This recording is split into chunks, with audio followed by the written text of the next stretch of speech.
channel. This is Rekha Mishra and you are watching Rekha Mishra with another video. Guys, आप सबको पता है कि जयराम महतो और श्वेता सिंह के बीच क्या हुआ था, जो कि बोकारो की वर्तमान में विधायक हैं, लेकिन कुछ दिनों से काफ़ी ज़्यादा विवादों में हैं अपने डबल पैन कार्ड को लेकर के। अब ये मामला इतना ज़्यादा गंभीर हो चुका है कि बोकारो डीसी ने इसको लेकर के सारी रिपोर्ट जो है वो विधानसभा अध्यक्ष के पास भी भेजी है और विधानसभा अध्यक्ष के पास भी ये मामला जो है वो पहुँच चुका है। लेकिन अब इस मामले में जयराम महतो की एंट्री हो जाती है। हालांकि आप सबको पता है कि जब भी ऐसे कोई मामले आते हैं तो जयराम महतो उससे खुद को दूर नहीं रखते हैं और ऐसे मुद्दों पर मुखर होकर के आवाज़ उठाते हैं। इससे पहले जो श्वेता सिंह का ये मामला है, इससे पहले ये मामला जेपी पटेल का भी सामने आया था और इसकी वजह से उन पर जो है इस मामले में कार्रवाई भी हुई थी, जहाँ तक मुझे जानकारी है। हालांकि इसकी पुख्ता जानकारी फिलहाल मुझे नहीं है, इसलिए मैं विस्तारपूर्वक आपको नहीं बताऊंगी कि जेपी पटेल का मामला और श्वेता सिंह के मामले में क्या डिफरेंसेस है और क्या समानता है। लेकिन एक बात ज़रूर स्पष्ट है कि अब इस मामले में जयराम महतो की एंट्री हो चुकी है, यानी कि जयराम महतो अब इस मामले को विधानसभा में उठाएंगे। जैसे ही झारखंड विधानसभा का सत्र शुरू होगा, जयराम महतो इस मामले को उठाएंगे और उन्होंने खुद इस बात का खुलासा किया है।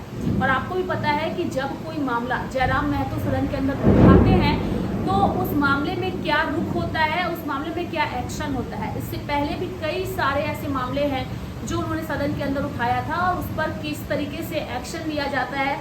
कई मामले ऐसे भी हैं जिस पर एक्शन नहीं लिया जाता है, लेकिन वो सुर्खियाँ ज़रूर जो है वो बटोरता है। श्वेता सिंह जो बोकारो की विधायक है, उनका मामला जब जयराम महतो के साथ हुआ था या उनका जो विवाद हुआ था, कई लोग ऐसे हैं जो श्वेता सिंह को पर्सनली नहीं जानते थे, लेकिन उस मामले के सामने आने के बाद उन्हें कई लोगों ने पहचानना शुरू कर दिया। हालांकि वो विधायक हैं, माननीय हैं, लेकिन फिर भी कई लोग उन्हें नहीं पहचानते थे। लेकिन जैसे ही उनका ये मामला जयराम महतो के साथ गरमाया, कई लोग उन्हें पहचानने लगे और कई लोग उन्हें सोशल मीडिया पर सर्च करके भी देखने की कोशिश करने लगे। अब आप समझिए कि उनके डबल पैन कार्ड का मामला झारखंड में कई दिनों से गरमाया हुआ है और अगर इस मामले को जयराम महतो सदन के अंदर उठाते हैं तो कितनी ज़्यादा परेशानी श्वेता सिंह की बढ़ सकती है। ये मैं इसलिए कह रही हूँ क्योंकि जयराम महतो के साथ जो श्वेता सिंह ने बोकारो में किया था उसे वो आज भी याद रखे हुए हैं। हालांकि उन्होंने कहा था कि मैंने उस मामले को कई हद तक नज़रअंदाज किया था, क्योंकि वो एक महिला है और महिला के साथ इस तरीके से उलझना मुझे भी पसंद नहीं है। लेकिन जहाँ तक क्षेत्र की या अन्य क्षेत्रों की या अन्य जिलों की जनता के विकास की बातें हैं, अगर जनता का विकास होता है और उनकी रक्षा की बात होती है तो मैं कहीं भी जाता हूँ, मुझे कोई रोक नहीं सकता है। अब ये मामला जयराम महतो जो है वो खुद विधानसभा के अंदर उठाने वाले हैं, तो हम ये ज़रूर कहेंगे कि यहाँ पर श्वेता सिंह की मुश्किलें जो हैं वो बढ़ सकती हैं। इसलिए बढ़ सकती हैं क्योंकि जयराम महतो अगर इस पैन कार्ड का मामला सदन के अंदर उठाते हैं तो ये मामला बेहद ही गंभीर हो सकता है और सुर्खियाँ बटोर सकता है। भले ही इसमें एक्शन में थोड़ा वक्त लगे या एक्शन ना हो, लेकिन ये मामला सुर्खियों में रहेगा और अगर सुर्खियों में रहेगा तो आप समझ सकते हैं कि इसका क्या साइड इफेक्ट हो सकता है।